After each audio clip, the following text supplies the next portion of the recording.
Hey everyone, this is Neil, And this is David. and we are not film critics.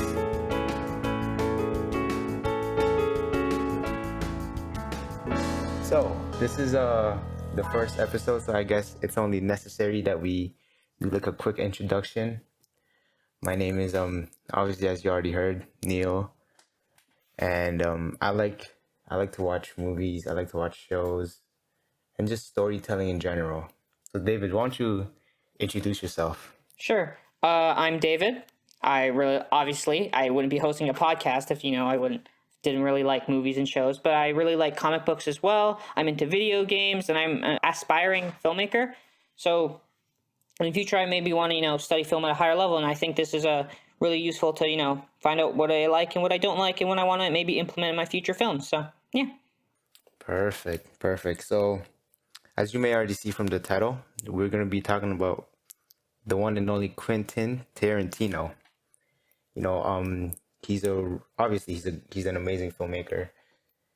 As far as some saying that he's the most influential filmmaker of our generation and the generation before us. What do you think of him, David?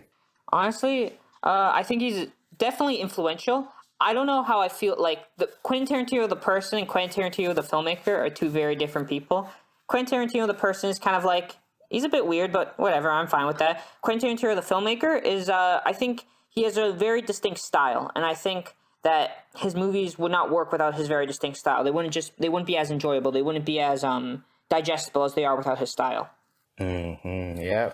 So some of the movies that he's created, obviously Pulp Fiction, Django Unchained, Kill Bill Volume 1 and Volume 2, and Jackie Brown. Which one of these or of any other movies that you watch are your favorite? Personally, my favorite his would probably be maybe Inglourious Bastards or Django Unchained. I really liked Inglourious Bastards because I really liked how the story, it was like it. Usually, some of his films have a pacing problem because they're so long, but this one was actually really well paced. The action, like the action flowed like it was put in the story at really good points. And I really like the opening scene. That's obviously, everyone talks about that, but I really like that. I really liked the ending as well. I thought the Quentin Tarantino was really good at making dialogue scenes tense, and he really is good at setting stakes. And so I really liked how a lot of the dialogue scenes in this, they were very tense, and you were always on the edge of your seat saying, oh, will this character find out about this development, or this character find out about this development? So it's a very interesting dynamic that plays there. Yeah. It's very evident in most of his films, but you could also see it in Inglourious Bastards. You have different stories coming in, but in the end, they all connect into one final climax, and they all connect together somehow. At one point you have a Jewish person, and you have a Nazi, and then another story you include the British, you include the Americans. Then they all connect into that obviously final part with the movie theater, and that made me realize how good of a writer he is. Yeah. Obviously his dialogues are great, and in Kill Bill, right? In the Kill Bill movies, you could study the dialogues between the ladies, the assassins. You can just tell that they have that respect for one another, and that's how he wrote it, because they work together, they know how dangerous they are. And again, that's the great thing about Quentin writing a movie, right? He knows how to do it properly and effectively. Yeah, he's really mastered it. But talking about Kill Bill Volume 1 and 2, do you prefer Volume 1 or Volume 2? I would say like volume one. Volume one. Really? Yeah, it was. I think it was because it started off right. That's like the beginning of the story, and it just it was exciting to watch. I don't know. Personally, I think I prefer Volume 2 over Volume 1. I'm a sucker for good endings, and that film has a really a really unique ending in the way, because usually at the end of a movie with so much action, the final scene is like an action set piece, right? But instead they go with a more dialogue focused scene and only a couple seconds of action, and I think that really draws into focus the characters in the story. And I think those characters are really important to the message of the movie and the overall like plot, and his style is really because the way his characters talk are very specific, and the action is very specific, and it's very choreographed, and you can tell that a lot of detail is put in there when a lot of other filmmakers wouldn't, and they would just kind of say, just hand it off to the stunt people and say, okay, go do whatever you want. But he I think he has his hand there, and I think that really makes his films unique. Yeah, absolutely. I think he's definitely one of the, if you're an aspiring filmmaker or if you want to study film or storytelling, he's definitely a guy that you wanna study. You don't even have to watch his movies, just read his screenplays. I remember for our film and literature class, our teacher gave us that screenplay of Kill Bill, right? And he wrote it out so like in super detailed that it was like mind-boggling. You remember that one with the racks when it was in the beginning of the movie, and then they had like a fight, and then he stated every single thing what was on the Oh yeah, shelf. that was on the table. Yeah. The detail there was really impressive. Yeah, and when you watch the movie, you're like, your eyes just pass by these, tiny details. Mm-hmm. But then when you watch him, or sorry, when you read the screenplays, like it's super detailed, super fun to read also. Another thing I noticed about the Kill Bill screenplay was that some things that you subconsciously noticed in the movie, but you didn't like consciously notice, they were there in the screenplay. They were actually planned out, and it wasn't just a coincidence. Like for example, the way that when it zooms in on what is it, the main character's eyes, and like goes red and has like shrill alarm sound. I just thought that was just a cool effect, right? But in the screenplay, it was like, this is to like prepare the audience for action. It's telling them the action is coming, that everything's about to get intense. And while I didn't notice that as a viewer, my brain did, and subconsciously I was shifting into like, okay, I'm getting ready for action mode, even though I didn't know I was. And so I think that was a really interesting thing to put it in a movie. Yeah, he knows what he wants to have in his movies, right? Definitely. He plans it out before he even does the story. Before he even does the storyboard, he puts it in his screenplay, which is it's amazing, obviously, and interesting. Mm-hmm. A lot of filmmakers will like have really good things, and like really good scenes and stuff planned out in their head, but they have troubles translating that to a page or to a screen. But I totally think he has pretty much mastered the technique of like putting his thoughts directly onto a screen while keeping the audience engaged.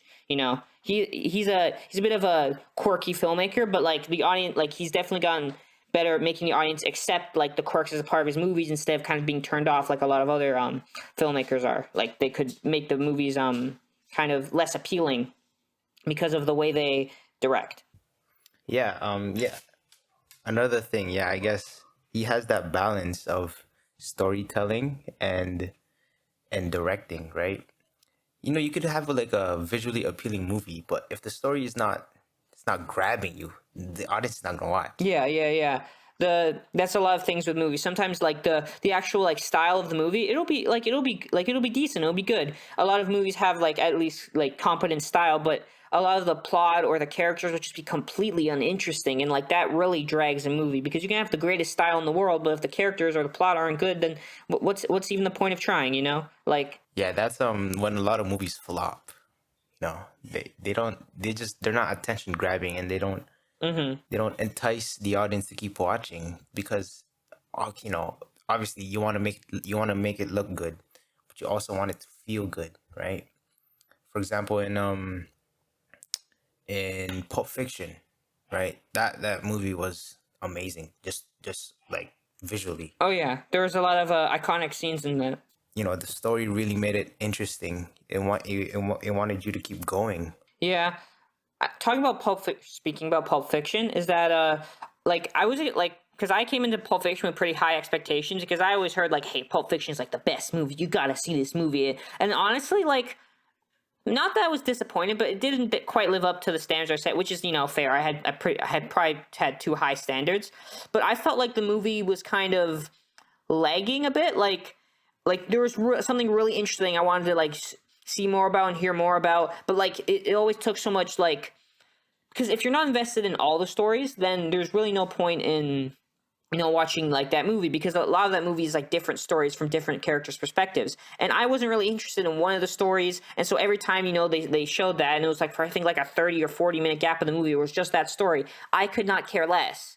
And I think that's a detriment to the movie, because I think if the movie made me care a bit more about those characters, every storyline would be interesting. Instead, I was just waiting for them to get back to the beginning, where they would, like, the characters I was really interested in, like Samuel L. Jackson's character. He could actually finally have more screen time. He only ends up being in the movie for like what, 30 minutes, 40 minutes, and it's a 2 hour movie. And I feel like he should have, like, they kind of wasted his character. He could have totally driven a whole movie on his own, but instead they kind of just relegate him to not a background character, because he definitely is like leading the movie, but I feel like he could have been used more. And I feel like he was a bit underused. Yeah, I absolutely feel you. Because coming into the movie, I keep hearing people saying Pulp Fiction is the top five film of all time. And I go ahead and watch it, and I'm like, in the end, I'm like, is it really top five? Would it be better than other movies that I've watched? I don't know, right? But again, you said the characters, they're left out. I feel like some are left out. For example, yeah, you said Samuel L. Jackson.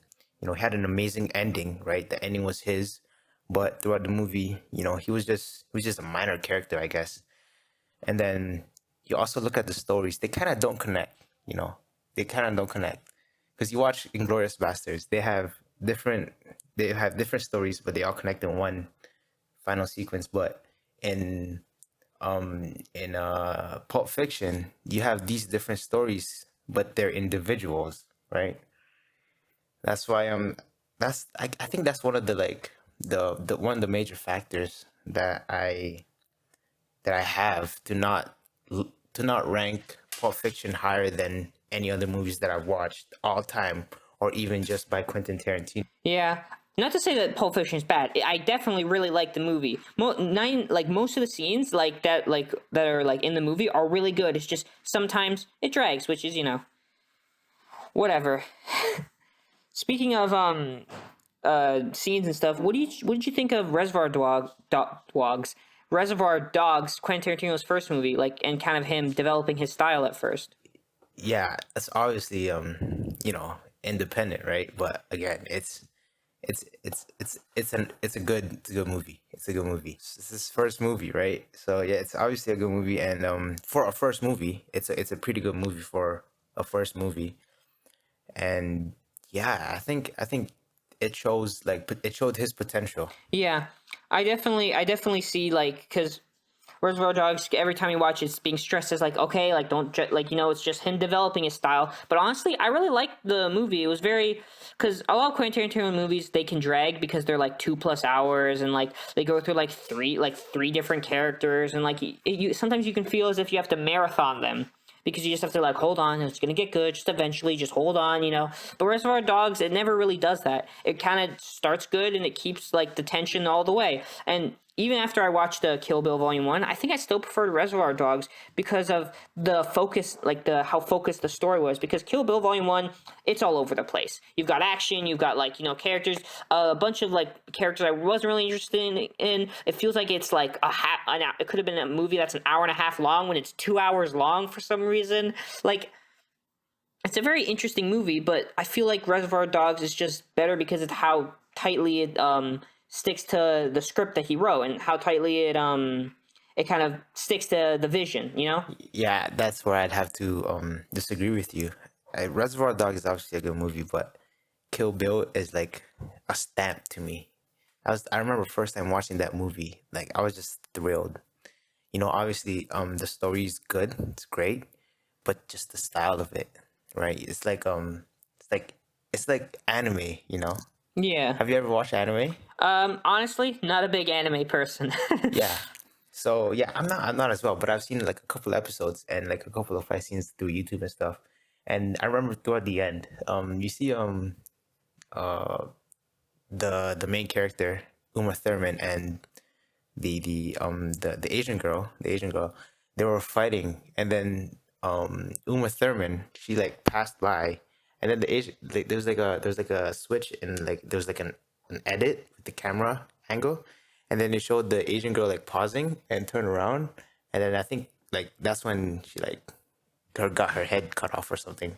I don't But think it yeah, was her head. I think it was her scalp that yeah, yeah, got cut yeah, yeah. off. Yeah, it was her scalp, and I'm like, wow, that's very close to home because I'm Asian, and that's the type of stuff I grew up with. You know, growing up in the Philippines, that's the type of style I grew up with, and that's what made me like the movie a lot. Yeah, that's definitely a really interesting perspective on that scene. Speaking of scenes, speaking of scenes, how did you think of Quentin Tarantino's most recent movie, Once Upon a Time in Hollywood? Have you seen it? I have not actually. I don't You think I have have. not, Yeah, I have really? not. Wow.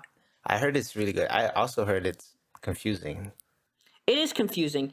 Not to spoil anything, but Once Upon a Time in Hollywood, it's a confusing movie. I wouldn't probably rank it among his like best movies, but it's definitely an interesting movie. The It kind of drags a lot. Like there's scenes where you're like, okay, let's get to this already. Come on, like that's a problem with Quentin Tarantino. I've already stated before.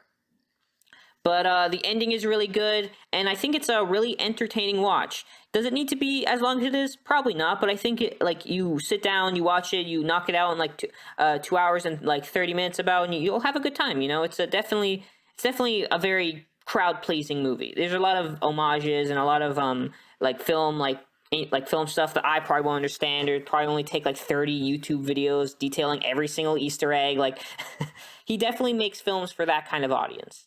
Yeah, one of the thing that our teacher said in our film class, he said that he does a lot of homage with other of other directors or other filmmakers from the past. I find that really interesting because like now, style is everything. With the rise of, let's say, people like Wes Anderson and John Hughes in the past, they had their distinct style. That's what made them so good.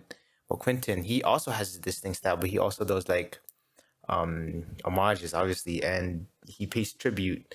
And people are like, that's copying. What do you think about that?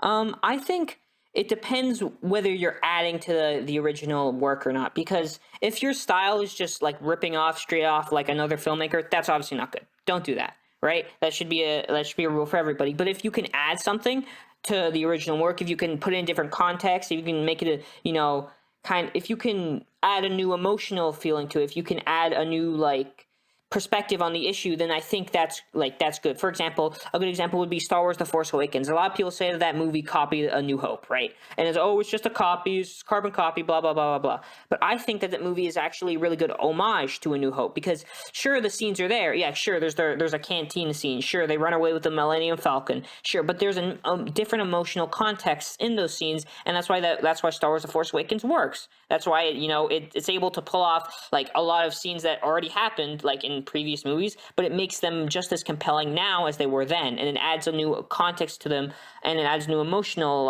intensity to them. I think that's really interesting. Yeah, he gets a lot of criticism for a lot of other stuff. For Django, he got a lot of criticism for using the N word in his movie, and he also gets a lot of criticism for how female characters are played in his movies. Um, yeah, and so there would be like Hollywood or outside media would um they would criticize him for a lot of stuff, but you'd also have a lot of these, you'd have his actors protecting him and saying, look, he's not this type of guy, that's just his movies, that's how he writes, and that's the story. That says a lot about Quentin, and then he's probably a good guy. He's probably a good dude if you meet him in real life. I mean, I don't know. From what I've heard, I researched the first couple Kill Bill movies because what is it? So apparently Uma Thurman, she like apparently he didn't abuse her on set, nothing like that, but he did put her in situations where she probably like safety wise probably shouldn't have done that. She almost got like killed on the set apparently because they neglected some safety stuff, and apparently she's not exactly as with comfortable with him, and I think that's obviously bad. You should always make sure the comfortable like how comfortable your actors are is a first priority. You should never like put an actor in like a dangerous scenario because you want to get like the perfect shot. Like it's not worth it. It's not worth it. Your safety of your actors and everyone on set should be your first priority. Yeah, and I guess that shows his passion. He wants to get that shot. He wants to Yeah. get it this way, not that way. So He to wants. hell with everybody else, you know? Yeah. Like, look, this is my movie. I do it how I want to do it. Okay, I think we should end this episode with a tier list of the Yeah. movies. Okay, so we're S tier. Which movies? S tier, Inglorious Bastard. Inglourious Bastards. For Yeah. my S tier, I'm gonna put Inglourious Bastards and Django Unchained. I really Oh like yeah. both of those movies. I think, I really like Django because not to get too deep into it. Let's keep this brief, but I really like the what's the word, the intenseness and the actual the the gore of the action. Like, it really felt impactful instead of, like, usually in a movie they shoot someone, like, it takes like 30 shots and, it doesn't feel satisfying. But in that movie, they shoot someone, they die, their blood explodes out of them. It's ridiculous, but it's done really well, and they never take it so seriously that you can't take it seriously. Okay, how about A tier? A tier movies. I would say Pulp Fiction and Kill Bills. And both of them? Yeah. Okay. For me, A tier would be Pulp Fiction and Kill Bill Volume 2. Just Okay. Kill Bill Volume 2. Okay. How about I respect B that. tier? Um. Huh. I don't know. I don't think he has like movies that go that low. But You don't I think he has movies that go that think, low? yeah, probably Reservoir Dogs. Reservoir Dogs? Yeah. Dogs. I keep saying dogs. Dogs. What about Jackie Brown? You said you watched that. I haven't watched that yet, Jackie actually. Brown. Jackie Brown. Where would that be? I'd put that S tier. S tier? Damn. Yeah. Oh, it's a good story, and a lot of people say his pace, the pace of the movie is slow, but I actually like the pace because it focuses on the story than it does on the action. A lot of his movies they're very action heavy, but Jackie Brown, you get a couple of pop, you get a couple of gun scenes, but you're not overwhelmed by it. Definitely sounds interesting. I'm definitely gonna have to watch that after we record this. Okay. For me, his did I do my B tier yet, or I don't think, no. Okay, my B tier for him would probably be Once Upon a Time in Hollywood, and Reservoir Dogs, and C tier would probably be Kill Bill Volume 1. I'm sorry, it's good. It's a good movie. It's still above, but we're ranking Quentin Tarantino here. It's not like, if there was against most movies, definitely better than most movies. But when we're ranking Tarantino movies, I think it has to be C tier. It's just it's too all over the place. I don't know. I like focused movies, and its ending isn't all that good. All right, final question of the day. Do you have any movies that you watched by Quentin Tarantino that you would put top 5 in your all-time list? I don't know. I think I'm gonna have to sit on that one, honestly. I really like Django Unchained. I really like Inglourious Bastards. I think I like Django Unchained more than Inglourious Bastards. Probably, I think the setting of Inglourious Bastards is more interesting and the story is more interesting. But I think the action and the characters in Django Unchained are just better. But I think the closest would probably be maybe around because I think Django Unchained definitely in maybe top 10, top 15 movies I've ever seen. Definitely there. But I wouldn't put any of his movies top 5, even though they are good movies. And I haven't seen all of them. Apparently, I heard The Hateful Eight is okay. But maybe I'll like it more than other people did. I don't know. Sometimes I do that. All right, for me, I think I'd have maybe Jackie Brown break top 5, but it's not gonna pass. It's not gonna be fourth. It's just gonna stay at 5, and it can be replaced by any movie anytime. So yeah, he's obviously a great filmmaker. He makes amazing stories. He has great visuals, and he's fun to watch. He's fun to watch. All right, I think we're gonna end it off now, and thank you all for listening. And yeah, so stay tuned for more episodes. We're hoping to get a couple. We're hoping to get a couple more before the month end. So thank you. Hopefully. If we can see if we can consume enough media to satisfy the ever craving of Special thanks to Nicholas Biancalin. Make sure to subscribe to his YouTube channel at The End Note, or you could follow him on Instagram at endnote_music. Be sure to follow us on Instagram at not.film.critics and on Twitter at nonfilmcritics for exclusive content and news. See ya.